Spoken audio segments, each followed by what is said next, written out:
عصام شوالي، انت ايه يا اجمد معلق شفته وسمعته في حياتي بجد والله العظيم. يا عصام شوالي يا جمدانك. الجول الخامس اللي جابه رافينيا يا جدعان، والله العظيم ده كفايه ان هو قال السيناريو اللي هو اتردد بجول يعني البرشلونه وكان فيها طبعا لغط يعني او لغط. ضربه جزاء بتاعت بنفيكا، وضربه جزاء مش ضربه جزاء ما يهمنيش دلوقتي، بس يا جدعان عصام الشوالي بيحلي اي ماتش. ويا سوادك لو عصام الشوالي هو اللي بيعلق وانت خسران، يا سوادك. لان طبعا احنا سمعنا كميه طرب من عصام الشوالي، وفعلا في ناس بتكرهه بسبب الكلام اللي بيقوله او اللي بيثبت مع الناس. هي بتبقى لقطه واحده عصام الشوالي بيقولها بتركب العقول فعلا. انت عصام الشوالي، انت مس التعليق والله العظيم يا اخي، يا جنون عصام الشوالي. انا فعلا بحب الراجل ده، واحسن معلق في فعلا في تاريخ كره القدم. مفيش فرق ما بينه وبين اي معلق في الدنيا، مع احترامي للكل كلهم كويسين خلي بالك، بس عصام الشوالي في حته كده في مكانه هي بتاعته، ربنا سبحانه وتعالى مديله الحته دي. فعصام الشوالي اجارك الله لو بيعلق على ماتش وانت ما بتحبش الفريق ده وجاب فيك جول. طبعا انتوا عارفين عصام الشوالي يعني بأقاويله بتكسر الدنيا ازاي، وبتفضل يعني في عقول الناس على المدى الطويل. ففعلا عصام الشوالي بيحل اي ماتش. السلام عليكم ورحمه الله وبركاته، عاملين ايه يا جماعه؟ بخير وسعاده، معاكم حسين من فوره من كام. برشلونه يفوز على بنفيكا 5-4، والفوره كانت من 9 يعني. انت متخيل يا معلم الريمونتادا اللي حصلت؟ برشلونه يعود من بعيد قوي قوي قوي واللي بالطاوله على بنفيكا، وكان حته ماتش يا جدعان. لا لا لا لا، برشلونه غريب. برشلونه هو اكثر نادي مثير للجدل في العالم السيزون ده. كوره من 9 وحته دين ماتش. انت لو يعني فعلا واحد كتالوني بيتفرج على الماتش ده مش هيتخيل السيناريو ده، لان فعلا انت لو اتفرجت على الماتش انت في اول 27 دقيقه 3-1. كمان برشلونه عنده حاجه يعني بيصيد اي لاعب ملوش اي 30 لازمه. عندك بافليديس ده جاب هاتريك في برشلونه في اول 27 دقيقه، ويعتبر من اسرع الهاتريكات اللي جت في تاريخ كره القدم. الواد ده لاعب 7 مطوشه، جاب جول واحد في ماتش برشلونه، جاب 3 اجوان وخد معاه الكوره، بس ما خدش معاه ايه الماتش. يا حبيب قلبي تعالى لي، احنا ملك الريمونتادات. انا عارف يعني انت هتقول لي ريمونتادا بتاعت روما، ريمونتادا ليفربول، يعني الثمانيه الشهيره بتاعت بايرن ميونخ. خلاص بقى خليك حلو. طبعا هانزي فليك اتسال قبل الماتش ان الملعب ده معاه ذكريات حلوه جدا. طبعا جه في دماغك دلوقتي ماتش الثمانيه، يا وسخ يا ليل الادب يا هانزي يا فليك. بس لهم لا، ده النهائي والله بتاع باريس بتاع 2020. بس نرجع للمرجوان ان برشلونه بيصيد اي لاعب على حسابك. مانولاس بقى باوريجي وبافليديس، بقول لك يا راجل يعني جاب 4 تجوان في 7 مطوشه، منهم 3 فيك. الحارسين كانوا اعبط من بعض. تروبن اللي هو حارس بنفيكا وتشيزني المضحك هو كمان في يعني جولين طبعا يعني اعبط من بعض. في حته دين لاعب اسمه كاريريس الباك ليفت، الواد يعني كان كفر جاب يميل يامال وكوندي. في ماتش فيه كل حاجه حصلت في الكوره. الفرقه من كام و5-4 وريمونتادا وغلطتين من الحارس. وصراحه حاجه في الموضوع احنا كسبنا والله، دي اهم حاجه، احنا كسبنا الماتش ده. بس احنا فعلا كنا محتاجين الماتش ده نكسبه، لان طبعا بعد تعثر قدام ختافي وهجعمل تعثر قدام فرق غريبه والله العظيم 3 لاس بالماس وليجانس وختافي. وتيجي طبعا في دوري الابطال، برشلونه في دوري الابطال من بعد ماتش موناكو وهو طاير، فوز على بايرن 4 وتكسب دورتموند على ارضه 3 وتكسب بنفيكا على ارضه 5-4. اي نعم انت كل ماتش بيخش فيك اجوال، بس انت بتعوض الكلام ده كله بالاجوال اللي انت بتجيبها. بس خد دفاع برشلونه محتاج يعني فعلا رؤيه تانية بنظره تانية. بالاوفسايد تراب يرجع تاني بامانه. انا فاهم الاوفسايد تراب من ساعه ما هو ما رجعش برشلونه بقى مخلخل جدا. زي ما انت شفت طبعا الاربع تجوان جم فينا كلهم مضحكين. ممكن برشلونه اصلا في ماتش معين تتعارض معاه الدنيا كلها ما بتمشيش معاه، زي ماتش ختافي كده، ويا تخسر يا تتعادل.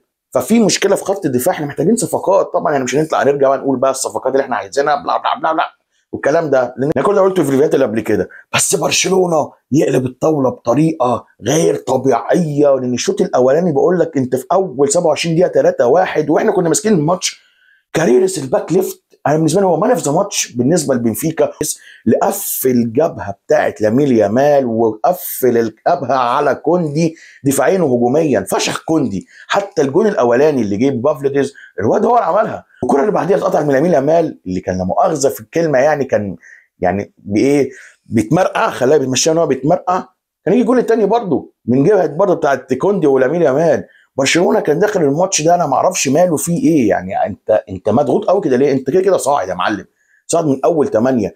فكان الضغط على برشلونه كان غير طبيعي، اللعيبه نفسها حتى مضغوطين نفسيا كده. يا عم العب صباح الفل، انت في ايه؟ الاستاذ ليفاندوفسكي يعني ضيع كوره من المعلم بدري. لما بشوف بدري ده بيحصل لي كده.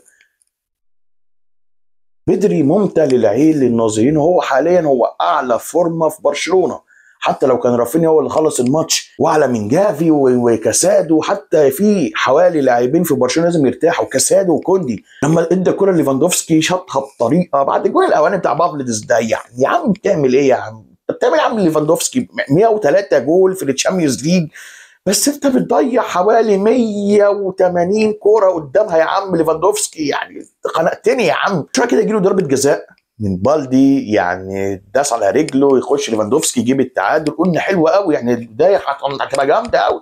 طبعا الغلطه بتاعت بالدي والاستاذ تشيزني في عدم يعني الديسكونكتد حصل ما بينهم هما الاثنين، لبسوا في بعض. انا قلت بالدي خلاص اتخصى تحت، بامانه الكوره تجيب كل حكم يعني. يجي الجون الثالث ده كمان وقفل الدنيا خالص. وتشيزني يعني تشيزني في الشوط الاولاني كان ضايع ضربه الجزاء اللي علينا، هي فيها شك كبير قوي. والجون الثالث اللي بتاع اللي جه فينا وكانت حاله ما يعلم بها الا ربنا. الشوط الثاني بقى شوط هانز فليك، شوط الريسك اللي انا بحبه من اي مدرب عنده شخصيه زي هانز فليك. وقلت لك يا معلم ان العقليه الالمانيه لازم تتزرع في اللعيبه دي. اللي حصل الشوط الثاني يبدا، انت طبعا يعني جبنا جول اللي هو توربين ده شاطها في دماغ رافينيا فاهم، تيجي في دماغه تيجي جول، بقت 3-2. هم يسكتوا. اروخو ليه كده يا عم اروخو؟ هو جدد خلاص وكل حاجه، بس يعني طبعا يعني الجون الرابع اللي جه اون جول مش غلطته والله. يعني برضو كاريريس ده برضو واخد الجبهه دي، واكيد الواد ده هيبقى في المنتخب الاسباني بنسبه 100%، لان الواد باك ليفت هجومي ودفاعي. الرابع يجي، انا بيني وبينك او كل البرشلونيين خلاص بقى، انت يعني الدنيا باظت معانا 4-2. انت قعدت تهاجم والدفاع عندك شوربه بتضرب بكل حاجه. هانز فليك يعمل حته تغييره يعني ما شفتهاش من مدرب كده، يطلع كوندي وبالدي وبيلعب ب3-2-5 وبوف اوف، نزل بقى كل الهجوم اللي عنده بقى، وفيكتور بقى وفيران توريس وإيريك جارسيا بقى نزل وفعلا جاب جول، وليفاندوفسكي جاب جول ضربه جزاء. في الدقيقه 83 دي ماريا يضيع كوره اللي يصدها تشيزني، وتشيزني فاهم الشوط الثاني ظبط نفسه شويه. بس كل دي فكرتك بايه يا معلم؟ هي الريمونتادا بتاعت باريس سان جيرمان 6-1 في الكامب نو، لما برضه دي ماريا يضيع الكوره. لما دي ماريا كان انفراد من نفس جبهه الشمال، والواد تير شتيجن يصدها بشماله، سبحان الله كوبي بيست تشيزني يصدها. قلنا لا، حسيت ان الماتش لينا خلاص. انا شفت السيناريو ده قبل كده، وربك اراد ان احنا برشلونه يكسب يعني فعلا بالسيناريو ده. وبقت 4-4 واخر دقيقه في الماتش طبعا كان في لعبكه كبيره في جوه ال 18 نسرق ضربه جزاء، بس يعني هو دايس على رجل كاسادو، فتشيزني هوبا الله، فالكره تترفع بالونه تيجي فيران توريس يلعبها رافينيا يجري بيها زي الحصان. رافينيا 1-على-1 على كاراريس يعني، وكالو وجاب الجون الخامس. هترت من الفرحه، وبرشلونه يكسب 5-4 ويعمل ريمونتادا وشخصيه البطل. وبرشلونه حرفيا هو اكثر نادي مثير للجدل. بس هل برضه ان الكوره كل مره هتنصفك كده في بعض المتوشه دي؟ ان مش كل مره تسلم الجره. انت لو قابلت فرقه غير بنفيكا اللي برونو لاك ده غلط ان هو دافع قدام برشلونه بالطريقه دي، حتى وان برضه هانز فليك رسك، بس انت ما ينفعش تخسر بعد ما يكون 4-2 تبقى 5-4. احنا ملوك الحاجات دي يا معلم، ما تسمعش مننا يعني صباح الفل. بتتفرج عليا هقول لك انا بحب افكر لبعد كده، مش في الوقت الحالي. الوقت الحالي انا مبسوط فشخ، انت مركز تاني في الشامبيونز ليج. هانز فليك يرجع برشلونه شويه من الهيبه بتاعت بيب جوارديولا او لويس انريكي على فترات، بس كل ده ما يدلكش ان احنا برضه فرقه مثيره للجدل، لان برضه ممكن الماتش اللي بعديه في الدوري ممكن تخسر من فريق اسمه كاراكون او خيخون او اي فرقه ملهاش اي 30 لازمه. يا ريت الحظ يقف معانا. وانا زي ما اقول لك ان مش كل مره تسلم الجره في الريمونتادا. لو انت قابلت فرقه مثلا زي ريال مدريد بالحاله احنا لعبناها فيه قدام بنفيكا دي، الله اعلم ايه اللي هيحصل. سيبك بقى ان احنا كسبناهم 4 وبلعناهم 5، كل ده ماشي اوكي، بس انت فعلا لو في ماتش مصيري غير ان هو ماتش مجموعات، لا الموضوع هيختلف جدا مع برشلونه. فمبروك لينا يا معلم، احنا محتاجين فرحه. الله اعلم برضو الماتش جاي يعني لما نلعب هنخسر من مين. نيجي بقى للفوره الثانيه، الفوره الجميله برضو لا تقل اهميه، لا تقل اهميه طبعا. يعني برشلونه يا 5-4 تقارنوا زي الماتش بتاع السيتي وباريس سان جيرمان، عبيط ولا ايه؟ باريس سان جيرمان يفوز او يقلب الطاوله برضه بريمونتادا كمان، وجون عصام الشوالي كمان عشان هو اللي بيعلق يعني، بس برضه من الماتشه الممتعه فشخ يا جدعان. باريس سان جيرمان يقلب الطاوله على مانشستر سيتي 4-2 بعد ما كان السيتي كسبان 2-0، وعمر مرموش هو اللي هيلحقكم يلا جوارديولا يلا معفن يلا اقرا. هو يلا عمر مرموش ابني حبيب قلبي اللي هيلحقكم، اللي انتوا جايبين لاعب حاليا هو كلاس ايه. انت عارف يعني كلاس ايه؟ يعني انت جايب لاعب من احسن لعيبه العالم، هو الثاني احسن لاعب بعد صلاح كمساهمات جول واسيستات. بس السؤال هنا، هل مرموش هينقذ مانشستر سيتي؟ وان فعلا الجوله الجايه لو مانشستر سيتي ما كسبش باي باي تشامبيونز ليج. فانا فعلا انا عايز مانشستر سيتي يكسب عشان هو ابننا عمر مرموش. خلاص بقى دلوقتي حاليا بقى في حزب الصلاحيه وحزب المرموشيه، فانا ما اعرفش هنبقى مع مين. ضجه مرموش غير ضجه محمد صلاح من روما ليفربول، الموضوع ما كانش برضو بالجمدان ده، لان جمدان مرموش ان هو لاعب ارقام مرموش مع فرانكفورت والانطلاقه اللي عملها جامده قوي دي، عكس محمد صلاح. الاثنين اجمل من بعض، الاثنين يا جدعان فعلا هي قصه سعي جميله لاي شاب مصري زي واحد انا زي كده اتفرج على الفيديو اللي انا قلت عليه على مرموش الفنكوش. كابتن رضا عبعال قال عليه ان هو احمد مدبولي يفصل منه 4. هي مش تقليل من احمد مدبولي، بس انت يا كابتن رضا بيبقى عليك حاجات كده ما تفهمهاش طبعا. يعني احنا عارفين ليه وعارفين طبعا، يعني انت يعني سواد ساعات بيطلع منك كده غريب. انا حاسس ان في سواد كده يا كابتن رضا، يعني صباح الفل الاثنين خلاص حاليا في يعني في التوب بيك بتاعهم. فربنا يوفق الاثنين، ربنا يوفق مرموش في بدايته الجديده، ربنا يوفق الاثنين.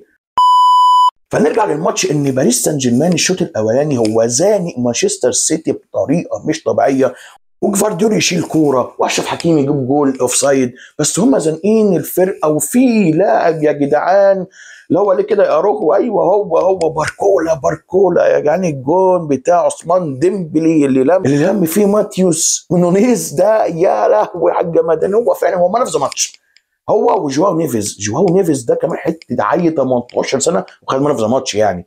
بس فعلا انت ايه يالا الجمدان ده، ايه الجمدان ده، انت كمان عيل سؤال بص بيعمل ايه، واد جامد جدا. كان دي حته بقى انه يسا برشلونه برضه حاجه كده جميله طبعا. طبعا ده لو اتباع هيبقى 180 مليون مليار اوف يورو.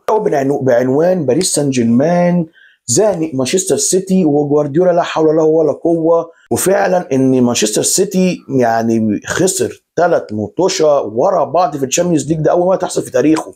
هو طبعا تاريخه حديث وكل حاجه، بس مع جوارديولا يخسر كده 3 مرات ورا بعض يعني، او حتى كمان ما كسبش 3 ماتشات ورا بعض، دي بذاتها فشل يعني. ويمكن المدام كانت مأثره عليه يعني، هنشوف الايام الجايه اللي هيحصل فيها. الشوط الثاني يبدا يا معلم مانشستر سيتي يعني زي ما بنقول قلب الطاوله على باريس سان جيرمان، مع ان باريس سان جيرمان حاليا بيلعب كره جماعيه. اي نعم احنا ما بنشوفوش كتير طبعا باريس سان جيرمان الا في الشامبيونز ليج، بس هي فرقه جماعيه جامده برضه خلي بالك. ومانشستر سيتي جاب جولين، الجول الاول بتاع جريليتش والجول الثاني بتاع هالاند كان ورا بعض، كان كفته طبعا و2-0. وان جوارديولا يحصل عليه ريمونتادا من باريس سان جيرمان ب4 تجوال، باريس سان جيرمان يقلب الطاوله بريمونتادا ثانيه 4-2 عكس سير اللقاء برضه في النتيجه يتلعب عليك ب4 تجوال من باريس سان جيرمان. بس فعلا باريس سان جيرمان الماتش ده هم كانوا احسن من مانشستر سيتي، وما يستحقوش ان السيتي يكسب باريس سان جيرمان فعلا، لان يعني اللي احنا شفناه من الماتش ده خلخول في منظومه جوارديولا الدفاعيه كمان. يا جدعان ده دي بروين، حتى ما مش ده دي بروين اللي انا اعرفه، ده دي بروين اللي كان بلاي ميكر، اللي كان رجله تتلف في حرير فز فز فز، كل كره بسويرفات كان بيعملها، اللي كان بيعملها لهالاند او اللي كان خيسوس او لاي حد او لستيرلينج.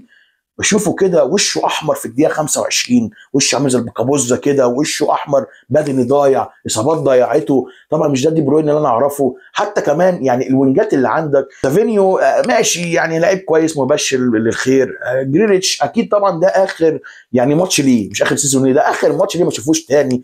نونيز انت ما تفهموش انت بتلعب ايه، انت شويه شويه هتلعب جول كيبر يعني. هو جوارديولا بياخدك بتلعب بيك جوكر كده، باك ليفت باك رايت قلب هجوم قلب دفاع نص ملعب 8 6 9 نونيز انت ما تفهمش مركزه ايه، انت جايبه ايه ولا ايه الدنيا معاك. مكاتي لسه صغير صباح الفل عليه. برناردو سيلفا مش عارف ماله في فودن كمان، ما نعم هو كان في الدوري يعني عملوا شغل كويس، بس يعني السيتي مش بخير، ومرموش هي برضه زي ما اقول لك، وهقول لك ايه، هعيد نفس الكلام، مرموش هو اللي هينقذك يا جوارديولا يقرع، لان المصريين يا معلم مش هيسيبوك، هندعي الواد مرموش ان هو يجيب كل ماتش هاتريك، وهي طبعا اكيد يعني تبقى انطلاقه جامده جدا لعمر مرموش. ريال مدريد يفوز على سالزبورج 5-1، بايرن ميونخ شال 3. يعني صباح الفل كده كده، اصلا ريال مدريد صاعد، بايرن ميونخ فيها شك، السيتي فيها شك، باريس كمان المفروض يكسب الماتش الجاي. هو فعلا ان حاليا ان ليفربول وبرشلونه وارسنال صعدوا خلاص، يعني مش هيلعبوا ملحق والكلام ده كله، اول 8 مش هيلعبوا ملحق، من 9 ل 24 هيلعبوا ملحق، فالسيتي ممكن ما يلحقش، لازم يكسب الماتش الجاي. فهنشوف القصه هتمشي ازاي في دوري الابطال، لان الماتش الجايه هتبقى نار يا معلم، الثلاث والاربع هيبقوا ضرب نار. فما اعرفش ايه اللي هيحصل الاسبوع الجاي في التشامبيونز ليج، الماتشات كلها هتبقى نار، بالذات من المركز التاسع لمركز ال 24 هيبقى ضرب نار حرفيا. وفعلا التشامبيونز ليج يعني السيزون ده يضرب اي حاجه، يضرب اي حاجه من الماتشات الممتعه اللي احنا بنشوفها دي. وفعلا القانون الجديد اللي عملوه بتوع الفيفا بخصوص دوري ابطال اوروبا، ايه الجمدان وايه المتعه دي. لو وصلت لاخر حلقه تعملوا لايك شير سبسكرايب فعلوا زر الجرس. معكم حسين بن بالفوره من كام. السلام عليكم.